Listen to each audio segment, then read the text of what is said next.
Howdy, everybody. It's been a little while, right at almost 2 months or something like that. No, it's been over a month. It's like 40 some odd days. And as you already know why that is, but I have a little bit of time to make some stuff. So, what better to do than show off your designs in Sprocket? Now, these are, as I said before, months behind. Some things don't work anymore.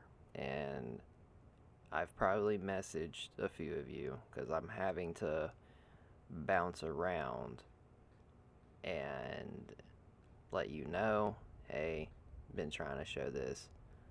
Uh, can you help me get it fixed so I can? So if I accidentally skip your vehicle and I don't message you, reach out to me. Just hit me up on Discord or something like that or something.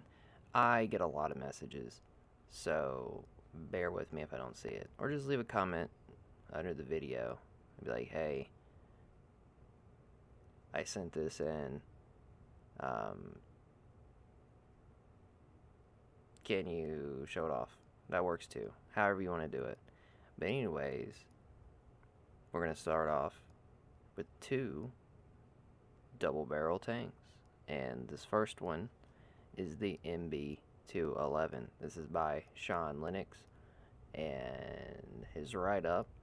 The MB211 was a heavy tank prototype that became the basis of a new heavy line of tanks in late 1927. The tank sported twin 75mm guns. Before built, it was to have a mock-up set up to show the developers what size and space the tank needed in order to maintain the requirements rather than spend money figuring it out through trial and error.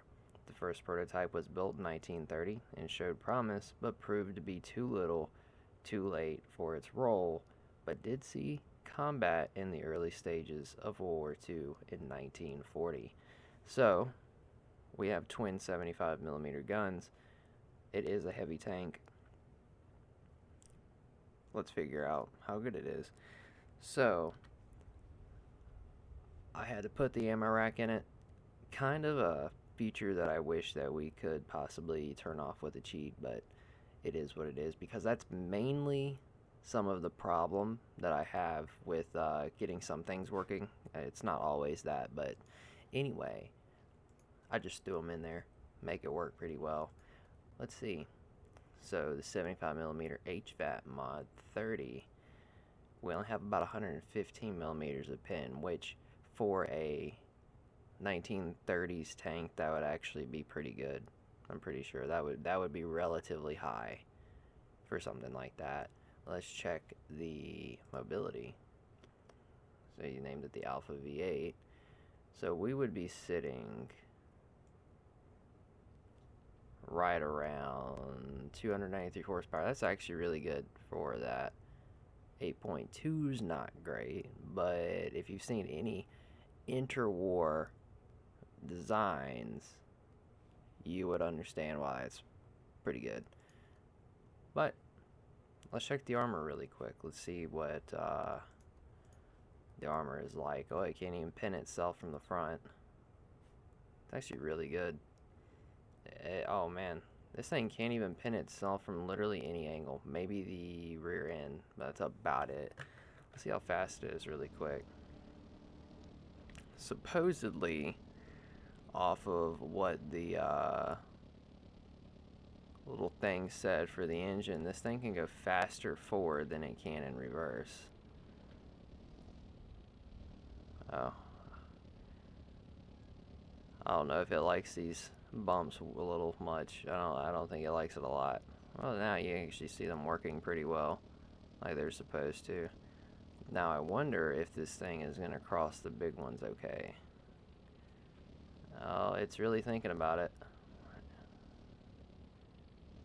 Oh man, it don't like them. It does not at all. Oh, oh. As soon as it gets over it, it's fine. Alright. Can we make it across the trench, though?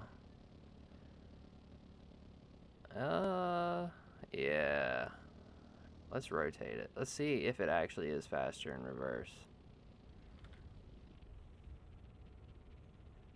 Oh. I feel like if I left it alone long enough in reverse, it would probably beat its speed, but it does not want to back up. Oh, well. It's going. It pulled itself up the hill.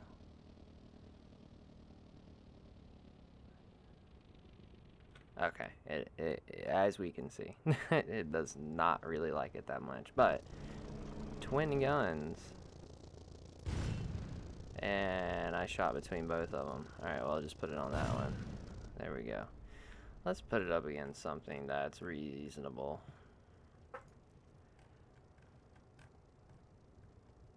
Trying to think what, this is a World War I vehicle. Does not want to spawn it. Which, I guess, makes sense to some degree. Can't spawn that either. Dang, a lot of my stuff's not working anymore. Which really sucks. But, E25, no, doesn't want to spawn that in either, Crom Tilda. Dang, doesn't want to spawn that either. Well, let's figure out something else. Doesn't even want to spawn those. Okay, it'll spawn that, which that's gonna kill me. Maybe not. Uh-oh. Did we get around through? I don't think we did. Can I shoot under this? Yes, we can. Look at that. Took 3 shots, or however many times I shot, times 2. But we did get around in there. That was pretty cool. And it does reload pretty quick. And I know it's because I put the rounds relatively close, but at the same time, it's not loading really that big of a round.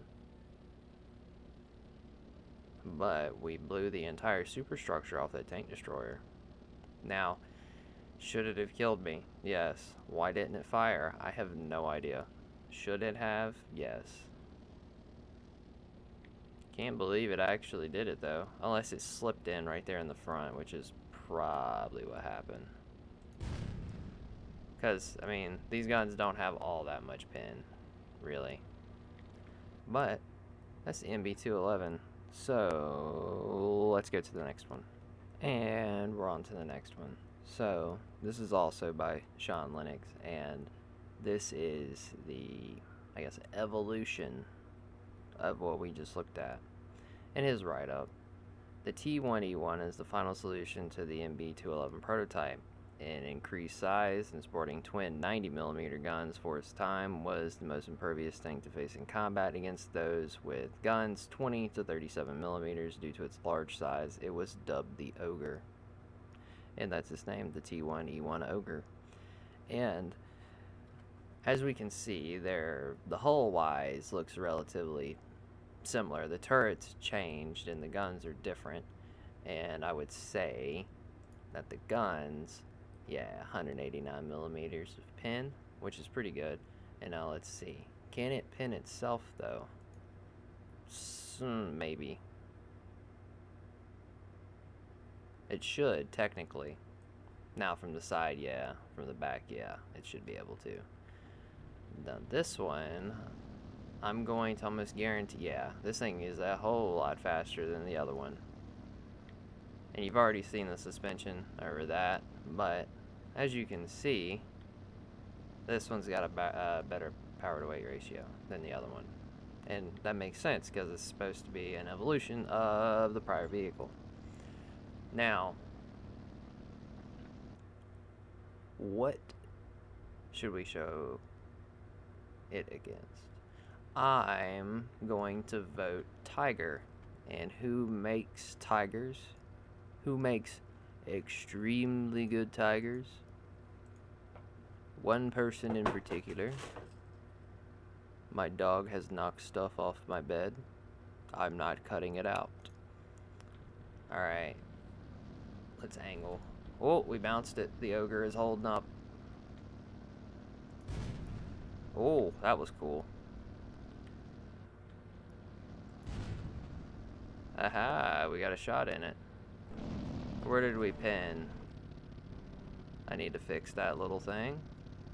I don't know where we pinned, but I'm guaranteeing you if we do this. Yep. I knew these guns would pin it. Not really worried that it wouldn't, but that's the T1E1. Should it see a tiger? Yeah. Because, I mean, if it was an early World War II vehicle, so we're going to say early as into like 1942, it would probably still be around by the time that the Tiger rolled out. So, I feel like that was an even matchup, honestly, because the Tiger did shoot us twice and didn't get through. It skimmed one off the roof of the turret, and then I don't know where I hit it on the first shot, but we did get it in there.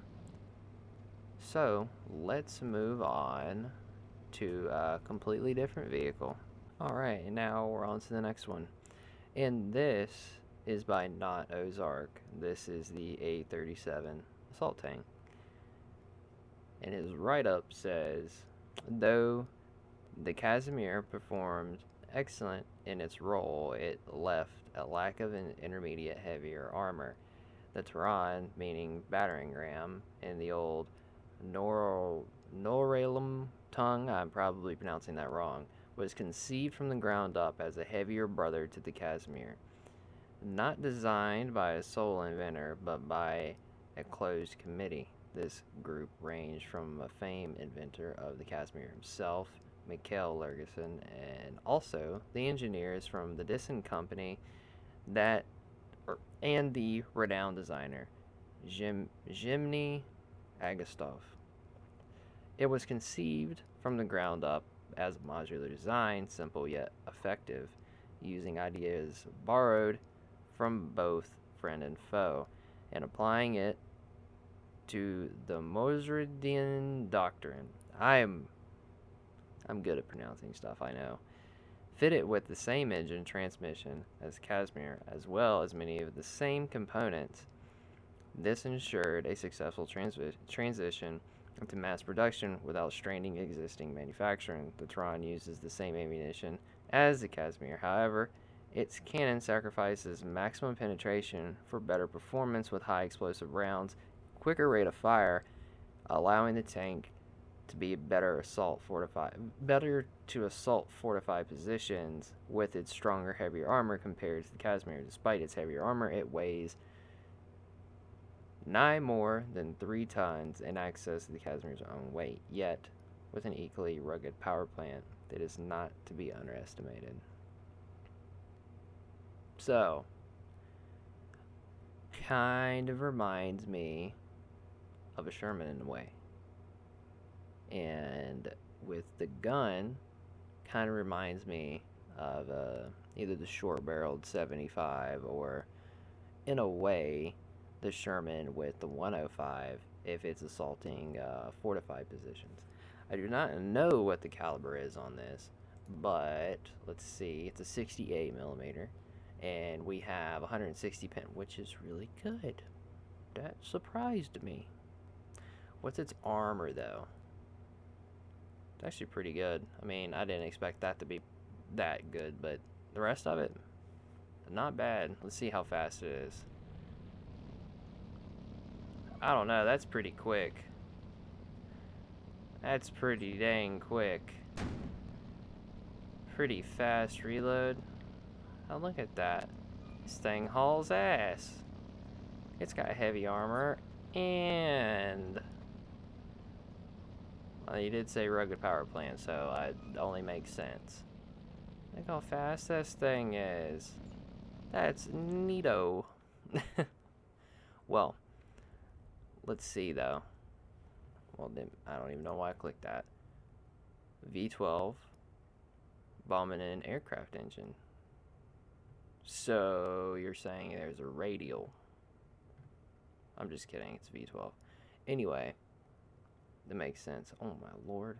Well, I mean, it is supposed to be an aircraft engine, so I mean, To make over 1,000 horsepower, understandable. It is a 60 liter, so huge. You know what it would be fighting? Tigers. Let's make it fight a tiger. We're not going to make it fight a big one, because I don't think it would do very well. Let's make it fight the late version. I just want to see, can it take a hit? Yes, it can. Okay, maybe not. Where'd it pin? Oh, okay, so a little bit too much, too angled. Let's check something really quick. I'm kind of curious. Oh, so it's only 55 on the side. Well, then it makes sense because he hit me like that. Yeah, nah, he no problem whatsoever shooting through that. So, not very much angling is required to deflect shots.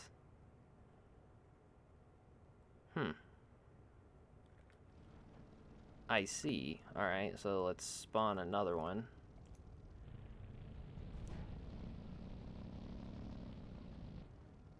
So if I sit right here like this, he shouldn't be able to pin me anywhere.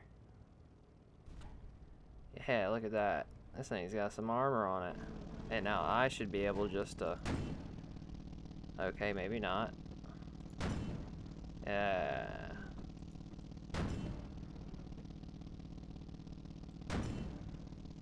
Okay, so we did shoot through right there. We just didn't do anything to it. But this gun's really good. You know what? I'm feeling froggy. Let's make it fight the big boy. Oh, he blew my track off. How about that? Can you pin my front armor, though? Yes, you can. Oh, he shot my lower plate. That's... he cheater. Alright. So if I don't show my lower plate, he shouldn't be able to pin me. And I sit just like this to him. Yeah, look at that.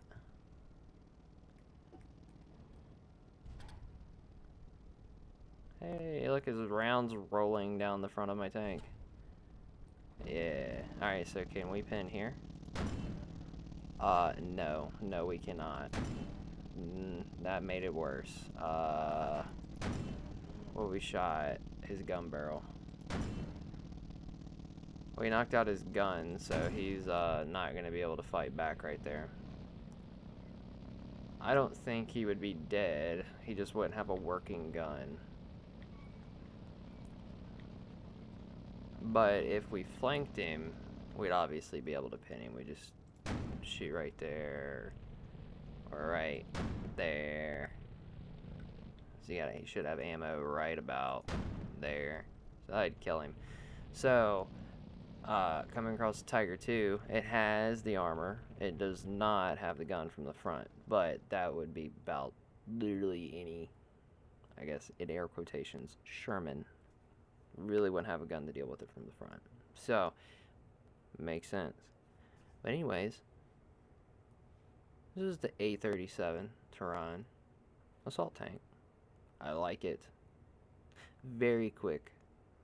And I pronounced everything wrong, and I apologize. But we are going to move on to the last thing for today.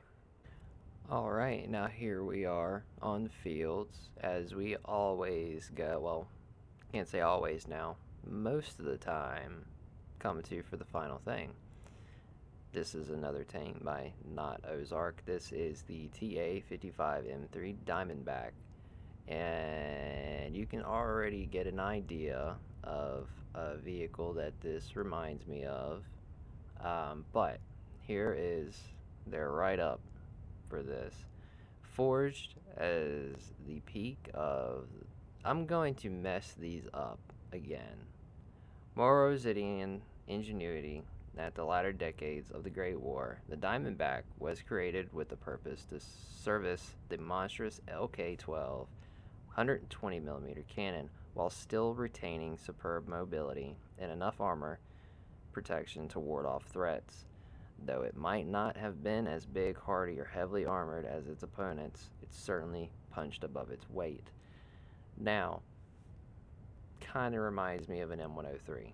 Turret's smaller and probably a whole lot harder to really get through, but the gun having the bore evacuator up here, and then kind of like an M60 mixed with the M103 in a way. But look how neat this thing is. Look how detailed it is. Looks really good. I mean, all the tanks looked good that I looked at, but like I just like this one a lot, as I liked all of them. Anyway, let's look at the armor really quick, cause yep, I didn't think it was gonna get through anywhere. The armor is really good on this. Now we'd have to see a pretty damn big gun to be getting through any of these things, which probably not going to. Side on, we could get killed, and obviously on the rear we would, but head on, we should be doing pretty good. Head on, apply directly to the forehead. If you know what I'm talking about, you understand. Anyway, let's see. Mobility engine. This is the MHG 16.5 OPOC Autométier engine. Very big V16. And if we're going to be sitting right in there, the peak that we'd be making right at 2,000. That's crazy. I mean, it is 105 tons, but still. Alright, let's look at the gun. There's the LK. 307 millimeters of pin. Holy damn. It's a big old boy. Alrighty. Well, looks like it's just gonna be us out here. I guess we got enough ammo to do this. We should. And this thing is pretty quick.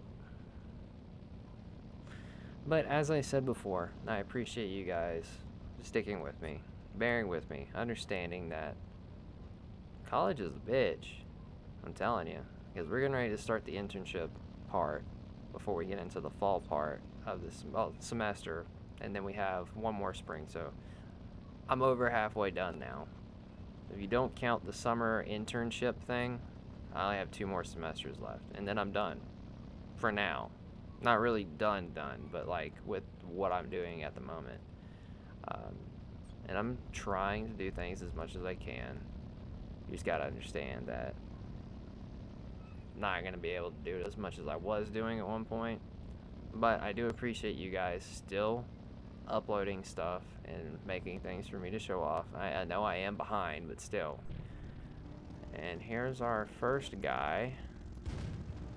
Oh, dude, we hit his track in it.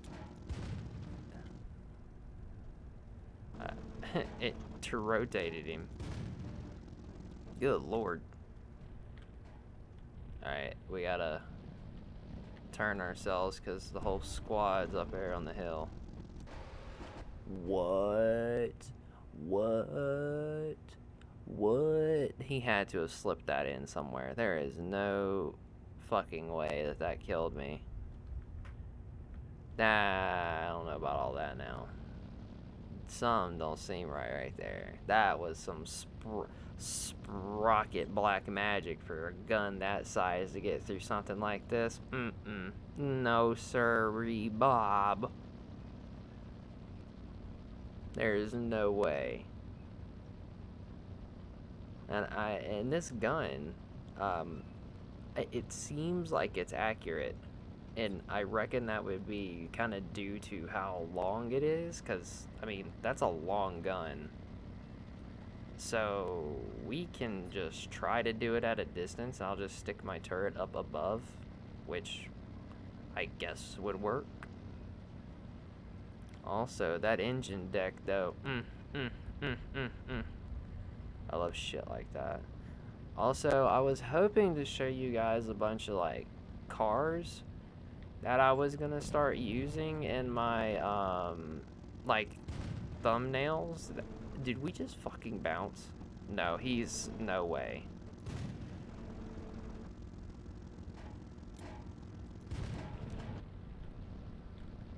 Oh.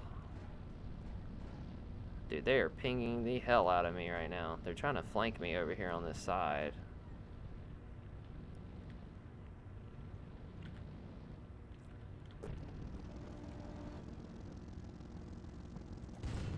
Oh, beans. Hey, he's on fire. I'm not really worried about him. He's not, like, really taken out of the fight. I feel like he could still shoot.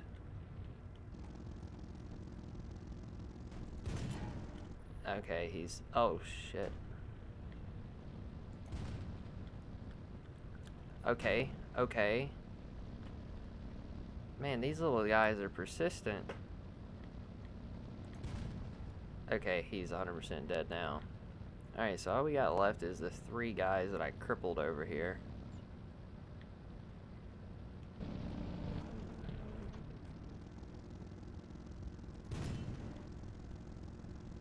Alright, I don't know what happened there.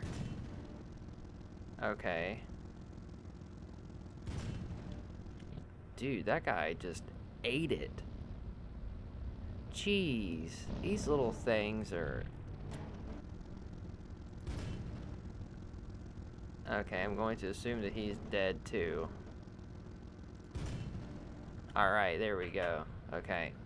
We got 25 rounds left. We gotta kind of make it count.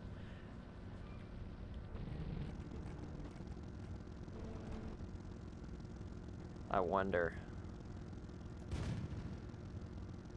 Oh, okay. Let's see if we can just like drive right through that thing's upper plate. Alright, we gotta aim over just a hair. Ooh. That was sick.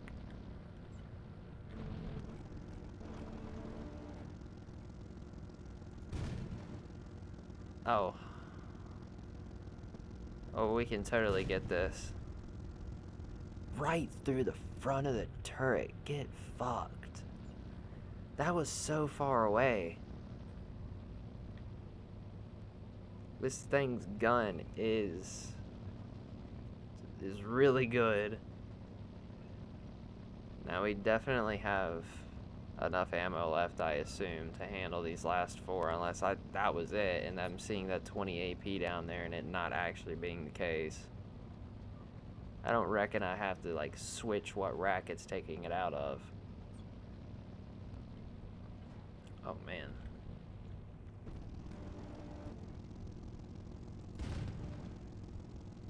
Okay. Yeah, no, we're fine. It went straight to it. Oh, we actually ricocheted. Right through the upper plate. Dude, this would be one, like, devastating tank to come across if you were a Panther crew. This would be the one thing you don't want to run across.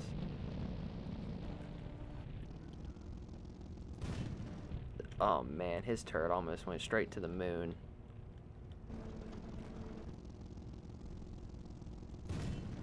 There we go. It only took us 5 minutes to do that, and look how much we were shot. I don't know what he said, that this thing's not as big, hardy, or heavily armored as its opponents. I don't know, man. This thing slaps. I mean, I would like to see what you would consider its opponent. But man, well, we bounced 32 shots. Or wait, we bounced 38, or what? We shot 21 times. We penetrated 95% of them. We bounced 38 shots. Okay. But it says blocked and penetrate. Okay, so I get what it's saying. Either it didn't like ricochet. We just like absorbed the hit into the armor. I reckon that's what that means. Anyways, I hope you enjoyed. I really like this tank. And thank you for sticking with me. And as I said before, I appreciate you guys doing this.